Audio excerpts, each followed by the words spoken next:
حضرت جی کا جو آخری بیان تھا، کام کرنے والے اپنے میں یہ 5 صفات پیدا کریں: تقوی، توکل، تواضع، چھوٹے بن کر، تحمل، اپنی طبیعت کے خلاف کوئی چیز پیش آوے اپنے ساتھیوں کی طرف سے، کسی بھی طرف سے، اس کو اللہ کے لیے برداشت کرنا، اور 5ویں چیز اخلاص۔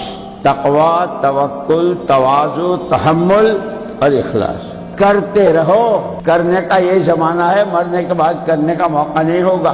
کرتے رہو، کرنے کا یہی وقت ہے۔ ڈرتے رہو کہ کہیں تمہاری ساری تقریریں، لچھے دار بیانات، تمہارے 4 مہینے تمہارے ملکوں کے سفر اور مشورے، کہیں وہ کیا کرایا منہ پر نہ مارا جائے۔ جیسے نماز کے بارے میں ہے نا کہ یا تو بد دعا دیتی ہوئی جاتی ہے یا دعا دیتی جاتی ہے۔